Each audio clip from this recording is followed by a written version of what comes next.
इसमें main indexes Nifty, bank Nifty, mid cap, Sensex और गुरमीत से फिर जानते हैं कि इस समय क्या किया जाए। गुरमीत, गुड आफ्टरनून और आपको भी बहुत बहुत मुबारक ऑल टाइम हाई की। और इस बार ऑल टाइम हाई में फीलिंग आ रही है ऑल टाइम हाई वाली, क्योंकि हर तरफ हरियाली है, सारे स्टॉक्स अच्छे कर रहे हैं। सिर्फ आईटी ने पार्टिसिपेट नहीं किया, लेकिन वो पहले ही पार्टिसिपेट कर चुका था और ऑफ लेट तो उसने भी पार्टिसिपेट किया है। यहाँ से आपका व्यू क्या है मार्केट को लेकर? तो अनुज लगभग 21 महीने लगे 18 से 19,000 की जर्नी में। काफी कंसोलिडेशन था। इससे पहले शायद 9,000 से 10,000 में शायद बाजार ने लगभग 2 साल लिए थे, 2 से ज्यादा लिए थे। गवर्नमेंट आई थी, उसके बाद 2015 से 17 में आया था। तो क्वेश्चन ये नहीं था कि आएगा कि नहीं आएगा, क्योंकि बार बार उस लेवल पे जा रहा था और नीचे आ रहा था। तो मुझे लगता है थोड़ा सा एचडीएफसी बैंक ने थोड़ा सा वापस से पार्टिसिपेट करना शुरू किया। और जैसा आपने बोला, काफी इंक्लूसिव है मिड कैप और स्मॉल कैप में भी। मैं निफ्टी 100 में देख रहा था, ऑलमोस्ट 70-80% स्टॉक्स ने पार्टिसिपेट किया है अप मूव पे।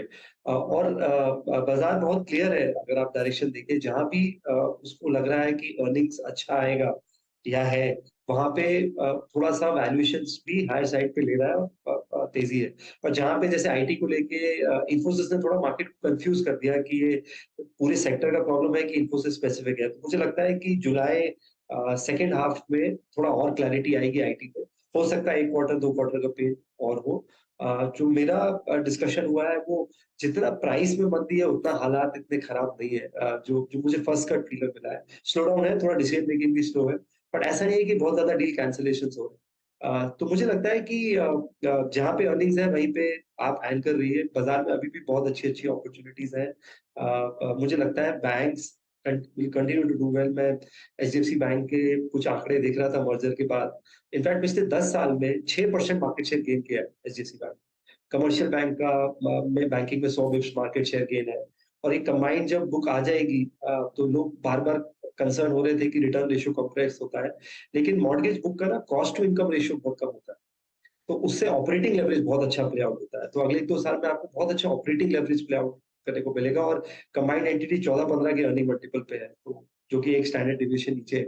तो काफी है अपॉर्चुनिटी, जैसे मैं बोला, अक्रॉस सेगमेंट्स। बस थोड़ा सा आप होप ट्रेड्स मत करिए, जहाँ पे जस्ट बिकॉज कोई पूरा मार्केट चल रहा है और कोई मोमेंटम बेस्ड इन्वेस्टिंग हो रही है, वहां पे बस थोड़ा सा हमें सतर्क करें। 9,000 से 10,000 जाने में 783 दिन लगे थे गुरमीत, और उसके बाद अगला 10 से 11,000 में 182 दिन लगे। एक नेक्स्ट जो मामला अटका था, वो अटका था जब 12,000 से 13,000 जाने में 551 दिन लगे थे। लेकिन 13,000 से 14,000 फिर उसके बाद हर्षिता गेस करिए कितने दिन में पहुंच गए हम?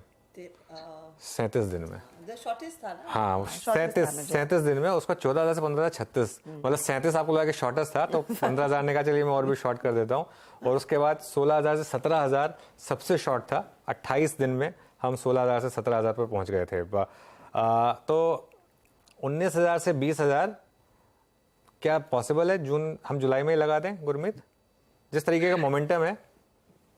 अनुज, कहना बहुत मुश्किल है, मार्केट में कुछ भी हो सकता है। और मैंने देखा है कि हमारा काम एसेट एलोकेशन का होना चाहिए, एस्ट्रोलॉजी का नहीं होना चाहिए। हाँ, वो बिल्कुल सही। और बहुत सारे स्टॉक्स ऐसे हैं, आपने बोला आईटी तो शायद 14-15 हजार निफ्टी पे है। कुछ एक स्टॉक्स हैं जो ऑलरेडी शायद 20,000 निफ्टी पे है वैल्यूएशन प्राइस। तो मुझे लगता है कि प्रिडिक्शन लेवल से ज्यादा अर्निंग ग्रोथ का करना चाहिए, जो हमारे कंट्रोल में है। और कुछ जगह चीजें बड़ी सेकुलर लग रही हैं, जैसे जो कैपेक्स साइकिल है, मैं पहले भी बोल चुका हूँ आपसे चर्चा में, मुझे ये 2003 से 8 वाली कैपेक्स साइकिल लगती है और ये लंबी चलेगी। सिमिलरली ऑटो का 2017 से 22 आप देखिए पूरा वॉश आउट रहा है। वॉल्यूम वाइज भी टू व्हीलर तो खैर अभी भी फ्लैट एंड डिग्रो कर रहा है, और बाकी जगह मुझे लग रहा है साइकिल टर्न हो। और फोर व्हीलर्स में स्पेशली ये साइकिल हमें वेटिंग पीरियड अच्छे मॉडल्स का कंसिस्टेंटली अच्छा है। चिप शॉर्टेज भी थोड़ा थोड़ा इंप्रूव हो रहा है। तो कुछ जगह हाउसिंग, जैसा मैं कह रहा हूँ, डिमांड बहुत सेकुलर। आप अफोर्डेबल हाउसिंग सेगमेंट भी देखिए, और जो हमने मिड और अफ्लुएंट सेगमेंट देखा है, बहुत अच्छे अच्छे लॉन्चेस भी होते जा रहे हैं। तो ये 3 पॉकेट्स में अगर आप थोड़ा एंकर करेंगे और इनको फ्यूल क्रेडिट ग्रोथ ही करेगा, चाहे वो कैपेक्स है चाहे वो हाउसिंग लेड साइकिल है, तो यहाँ पे अगर आप एंकर रहेंगे तो डिसअपॉइंटमेंट के चांसेस कम। बाकी मैं इनफैक्ट आपसे जानते हैं गुरमीत, पूछने ही वाला था ऑटो के बारे में। हालांकि ऑटो में आपने टिप्पणी कर दी, बट इन आइसोलेशन अगर गुरमीत आपसे पूछूं, आपने पैसेंजर व्हीकल सेगमेंट की बात करी। टाटा मोटर्स मेरी स्क्रीन पे 588 ये अपने करियर की हाईएस्ट ट्रजेक्टरी को हिट करने जा रहा है। दो stocks like Maruti and Tata Motors, इन्होंने अपने हिस्टोरिकल हाइस अभी तक 2017 के और मेरे ख्याल से 15 के क्रॉस नहीं किए हैं। आइसोलेशन में आपका व्यू टाटा मोटर्स पे क्या है इस बार? अमूमन इसको एक सिक्लिकल स्टॉक का एक तमगा देते थे हम, एक अच्छे मूव के बाद निकल जाते थे, लेकिन इस बार इसने 3 ट्रांचेस में डोमिनेट किया। मतलब कोविड लो था इसका करीब करीब 67 का, फर्स्ट ट्रांच में 350, सेकंड ट्रांच में लगभग 536, now it's 588, it's all time high.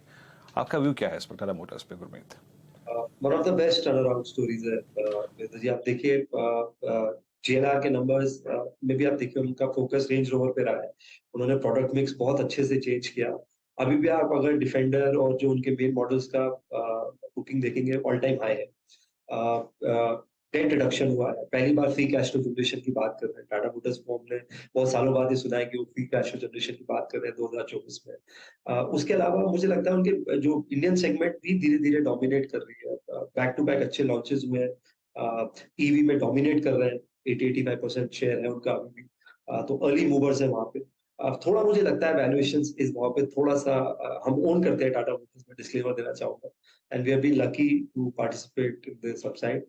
मुझे लगता है रिलेटिवली एमएनएम बेटर पोजीशनड है, अभी भी 15-16 टाइम्स अर्निंग पे है, और कैपिटल एलोकेशन वापस से प्रूडेंट हो गया है। लॉस मेकिंग जेबी से एग्जिट किया है, और मुझे लगता है ट्रैक्टर सेगमेंट सरप्राइज करेगा इस साल। रूरल इकोनॉमी आपको सेकंड हाफ में काफी सरप्राइज देगी। ऑलरेडी अगर आप देखेंगे स्टेट वाइज ऑलरेडी स्कीम शुरू हो गई है एमपी में। जैसे वुमेन ओरिएंटेड एक्स्ट्रा क्रेडिट कर रहे हैं मंथली। फर्टिलाइजर्स पे काफी चर्चा हो रही है, नैनो यूरिया पे काफी काम हो रहा है। तो रूरल इकोनॉमी एमएसपी में हमने देखा 8 से 10% का जंप है, मूंग दाल पे, पैडी पे, सब पे। तो मुझे लगता है कि रूरल इकोनॉमी कम बैक करेगी। वो आपको दिखा भी होगा एफएमसीजी इंडेक्स में, आपको देखने को मिल रहा है। थोड़ा बहुत आपको ऑटो में भी देखने को मिला है। टू व्हीलर्स आप देखिए सडनली कितना स्पाइक आया। तो मुझे लगता है एमएनएम बेटर पोजीशन है, फार्म इक्विपमेंट साइड भी अच्छा कर रहा है बिटवीन द टू। और थोड़ा आप लेवल 2 जाइए, जो इनके सप्लायर्स है, एंसिलरीज है, जो इस हाई जो वॉल्यूम ऑप्टिक है पैसेंजर व्हीकल का, उसको कर रहे हैं। मिंडा की मैंने कई बार चर्चा करी है, दोबारा नहीं करूंगा। आप एक कंपनी है जैसे संधार टेक्नोलॉजीज है, टीवीएस काफी बड़ा क्लाइंट है, उन्होंने एचएमएसआई को भी ऐड किया है। उनका लॉकर में मार्केट शेयर डोमिनेंट है। और जो आपकी मेटल शीट्स हैं वो करते हैं, डाई कास्टिंग्स करते हैं, फ्रेम बनाते हैं गाड़ी का। तो जो उनका किट वैल्यू है या कंटेंट पर व्हीकल है, बहुत अच्छे से ग्रो कर रहा है। बट वैल्यूएशंस अभी भी रीजनेबल है डिस्पाइट जो रन अप हुआ है। तो कुछ मुझे लगता है बहुत सारे पॉकेट्स हैं ऑटो में जहाँ अपॉर्चुनिटी है, जहाँ पे ये जो वॉल्यूम्स आप ज्यादा देख रहे हैं ओईएम्स की, वो कुछ टाइम बाद यहाँ पे भी रिफ्लेक्ट है। तो इंटरेस्टिंग पॉकेट जहां पर आपको बस सिर्फ मेन प्लेयर नहीं बल्कि ओएएम के जो एंसिलरी सपोर्टर्स हैं उन पर भी नजरें बनाई रखनी चाहिए। अच्छा गुरमीत, कुछ देर पहले ही हम वो होटल काउंटर्स में जो तेजी आई है उसकी बात कर रहे थे, और जो demand clearly world cup generate करेगा, और बस 2 मिनट पहले 1 लाख करोड़ का मार्केट कैप इंटरग्लोब एविएशन ने अपने नाम कर लिया है, और यहाँ पर भी वही थीम प्ले आउट होती हुई दिखाई देगी। क्या आपको लग रहा है यहाँ पर अर्निंग्स ऑफ कोर्स फिर जिस तरह से एआरआर्स बढ़ रहे हैं और भी वैल्यू देखने को मिलेगा, कोई अपॉर्चुनिटी इस समय है इन स्टॉक्स में? मेरा पर्सनल एक्सपीरियंस कभी एविएशन को लेकर अच्छा नहीं रहा, और इसे ग्रेवयार्ड सेक्टर भी बोलते हैं। इतने मूविंग पार्ट्स है कि फ्री कैश फ्लो प्रेडिक्ट करना मुश्किल हो जाता है। प्लस इंडिगो में थोड़ा ओवरहैंग रहा है, प्रमोटर इशू रहा है, करवाल ग्रुप का शेयर बीच बीच में ऑपरेट हुआ है, बट स्ट्रांग लग रहा है। अगर मैं सिर्फ बात करूं कि एज्यूमिंग की सरप्राइजेस नहीं आएंगे फ्यूल में और गवर्नमेंट पॉलिसी मेकिंग में, स्ट्रांग लग रहा है। होटल मेरे हिसाब से बेटर है प्रॉक्सीज का, क्योंकि हमने देखा है कि अभी पीक समर सीजन था, एवरेज रेंट ऊपर रहे, ऑक्यूपेंसी लेवल ऊपर है। इंडियन होटल्स लगभग ऑलरेडी 400 के लगभग है। मिड सेगमेंट में हम लेमन ट्री ओन करते हैं, अभी उनका एक 600 रूम का कैपेसिटी ऐड हो रहा है मुंबई एयरपोर्ट के पास। उसके अलावा थोड़ा सा स्टॉक कंसोलिडेट किया है 90-95 की रेंज में, और मिड मार्केट सेगमेंट है। तो यहाँ पे आपको जो है परफेक्ट ऑपरेटिंग लेवरेज भी देखने को मिलेगा। कैपेसिटी ऐड कर रहे हैं, एसेट लाइट मॉडल है। होटल्स को एक बेसिक चीज समझ में आ गई है कि आपको कैपिटल एलोकेशन कैसे करता है, कैसे मैनेजमेंट कॉन्ट्रैक्ट्स और ओन कीज का रेशियो मेंटेन करता है। तो वो अच्छा लगता है मुझे। क्यूएसआर बहुत अच्छा लगता है, जो एक फर्दर इसका जो हम out of home leisure travel consumption की बात करते हैं। आप देखिए बहुत अच्छा मूवमेंट आया है, जुबिलेंट में भी आया, वेस्ट लाइफ, हम वेस्ट लाइफ ओन करते हैं। पोर्टफोलियो में। उसके अलावा मुझे लगता है कि एक सेकंड लेग मुझे लगता है जो थोड़ा-सा शायद इमीडिएट ट्रिगर नहीं है, वो मल्टीप्लेक्सेस है। अगर आप देखिए पीवीआर है फॉर एग्जांपल 13,000 करोड़ के मार्केट कैप पे। एक्चुअली प्री मर्जर पीवीआर का मार्केट कैप ज्यादा था, तो आइनॉक्स बेसिकली इस प्राइस पे फ्री है। बट कोई इमीडिएट ट्रिगर नहीं है क्योंकि कंटेंट अच्छा नहीं आया है कुछ टाइम से, और ये पूरा इंडस्ट्री जो है कंटेंट पे चलती है। और पर आप देखिए 2000 स्क्रीन्स है, तो आपको 6 साढ़े 6 करोड़ पर स्क्रीन की कॉस्ट पे शायद पीवीआर मिलता है। रिप्लेसमेंट कॉस्ट के भी नीचे आप ऐसा इंफ्रास्ट्रक्चर नहीं बना सकते थे। बट वेट करना पड़ेगा, प्रॉब्ली हमें 3-4 अच्छा मूवीज आएगी, कुछ रीजनल अच्छी आएगी, तब शायद देखने को। बट वैल्यूएशन वाइज जो है और रिप्लेसमेंट कॉस्ट वाइज काफी काफी अट्रैक्टिव। ओके अच्छा देखिए थोड़ा सा 3 PM मूव डाउन साइड पर आया आज निफ्टी। अगर आप देखें 18,950 के अब नीचे आ गया, और बैंक निफ्टी में अच्छा खासा एक लोअर लेवल पर मूव आया। थोड़ा सा बैंक निफ्टी हल्का हुआ क्लियरली, और अब बैंक निफ्टी इस समय थोड़ा सा क्लियरली आपको स्क्रीन पर विजिबल है कि ये 3 PM मूव है क्लियरली इस समय बैंक निफ्टी में भी हालांकि। और state bank of India, Kotak Mahindra bank, ये कुछ स्टॉक्स हैं जहाँ पर ये आप 3 PM मूव क्लियरली देख पा रहे हैं यहाँ पर। अच्छा तो गुरमीत इस समय पर फ्रेश बाय क्या करें, और मार्केट में क्या इस समय कुछ टॉपिंग आउट के साइंस हैं? जैसे इतनी सारी ब्लॉक डील्स हो रही हैं, ब्लॉक डील्स होने के बाद स्टॉक 10% भाग रहे हैं, प्रमोटर्स बेच रहे हैं, इनसाइडर्स बेच रहे हैं, आईपीओ एक के बाद एक आ रहे हैं और सबके सब इतने ज़बरदस्त सब्सक्रिप्शन ला रहे हैं। नियर टर्म में क्या मार्केट पे थोड़ा सा आपको साइंस दिख रहे हैं ओवर एक्सुबरेंस के? कुछ पॉकेट्स में है, जैसे आप देखिए ये डिफेंस में मुझे लगता है अच्छी थीम है, लॉन्ग टर्म थीम है, बट बहुत सारी चीजें प्राइस में जल्दी आ गई। तो वहां मुझे लगता है कुछ पॉकेट्स में एजुमेंट्स है। आप पीएसयू को 30-35 का मल्टीपल नहीं दे सकते, क्योंकि ऑर्डर बुक है और ये लॉन्ग जेस्टेशन होते हैं, चाहे वो एयरक्राफ्ट है या लाइट वेट हेलीकॉप्टर्स है या बाकी चीजें। सिमिलरली मुझे लगता है जो इलेक्ट्रॉनिक ईएमएस है, इसमें प्राइस मूवमेंट बहुत लंबी आता है। तो आप उसको चाइना प्लस वन हो करके बहुत जल्दी प्राइसिंग करते हैं। जब डाउन साइड आया था तो डाउन साइड भी डिक्सन में 50-60% आया था, या फिर इको ही देखा हमने जो एलईडी का प्लेयर है, बहुत बम्पर लिस्टिंग था।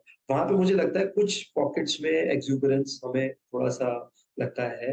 बैंक्स मुझे अभी भी रीजनेबल लगता है। मुझे इनफैक्ट आप देखिए कोटक और एचडीएफसी तो टेक्निकली ज्यादा मूवमेंट आया नहीं है। मैं कोटक के एक्चुअली अंडर परफॉर्मेंस से सरप्राइज्ड हूँ। 3-4 साल हो गए इस 1700 से 1900 के लेवल को देखते हो, और मुझे लगता है वापस से शायद उनका क्रेडिट ग्रोथ वापस आ रहा है।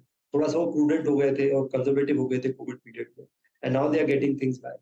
तो कुछ पॉकेट्स में वैल्यूएशन अच्छा है। आईटी, मैं आईटी में अभी भी कंस्ट्रक्टिव हूँ, पर ठीक है 1-2 क्वार्टर का आपको पेल लेना पड़ेगा। फार्मा मुझे ऐसा लगता है एक अच्छे इन्फ्लेक्शन पॉइंट पे है काफी जगह, और सारे सेगमेंट्स में, जेनरिक्स में, ब्रांडेड जेनरिक्स में, सीडीएमओ में। निफ्टी में वेटेज 3.25% रह गया, तो वो मुझे लगता है काफी अंडर हो। तो थोड़ा सा मुझे लगता है कॉन्ट्रेरियन आउटलुक से आप अगर बैलेंस करके हो तो बेहतर हो। गुरमीत, अभी तक इस पूरे अपस्विंग में हमने एक आईटी का कंट्रीब्यूशन नहीं देखा, और दूसरा स्पेस जिसने अब कंट्रीब्यूट नहीं किया इस बार वो था केमिकल बास्केट। आप देखिए एसआरएफ ठंडा पड़ा हुआ, टाटा केमिकल, यूपीएल, इन लेवल्स पे, मतलब जो मार्केट का लेवल प्लस जो केमिकल स्टॉक्स के बीच में एक डिफरेंशियल क्रिएट हो गया, क्योंकि पोस्ट कोविड जो स्विंग का हाई था उसमें इन्होंने फुली कंट्रीब्यूट किया था अलॉन्ग विद आईटी।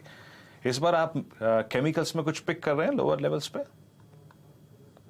मुझे लगता है इसमें नॉर्मलाइजेशन हो रहा है। मुझे नहीं लगता कि उन्होंने कंट्रीब्यूट नहीं किया, क्योंकि मार्केट ने सबको स्पेशलिटी केमिकल बना दिया था। Chemical end of the day commodity है, सिक्लिकल सेक्टर, और बहुत सारी कंपनीज का 80-90% जो वॉल्यूम था वो जनरिक कमोडिटीज और केमिकल से था। तो मुझे लगता है वो थोड़ा सा एक्सुबरेंस में काफी तेज थे, और फिर नॉर्मलाइजेशन हुआ। और कुछ जगह ना जैसे बेंजीन है, बेंजीन का आपको सब्स्टिट्यूट मिल सकता है, जो कि ग्रीन सब्स्टिट्यूट या ऑर्गेनिक केमिकल का सब्स्टिट्यूट है। तो कुछ जगह डिस्ट्रप्शन भी हो सकता है, तो आप उसको बड़ा हायर मल्टीपल नहीं दे सकते कुछ पॉकेट्स में। बट मुझे ऐसा लगता है कि जैसे फ्लोरिनेशन है, और कुछ कंपनीज बड़ा फोकस कैपेक्स कर रही है फॉरवर्ड बैकवर्ड इंटीग्रेशन के साथ, और स्पेशलिटी साइड मूव कर रही है। तो वहां पे मुझे लगता है कि अभी भी कुछ कंफर्ट है। जैसे टाटा केमिकल्स आप देखेंगे, वो सोडा ऐश की प्राइसेस में इतना फ्लक्चुएशन है, तो अभी भी 12-13 के मल्टीपल पे है।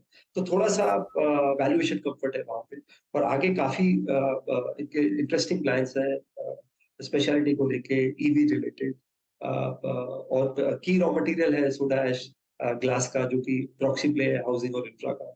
दीपक नाइट्राइट काफी कैपेक्स किया, बड़ा फोकस कैपेक्स किया, काफी करेक्शन भी आया 3000 से नीचे वाले भाव पे।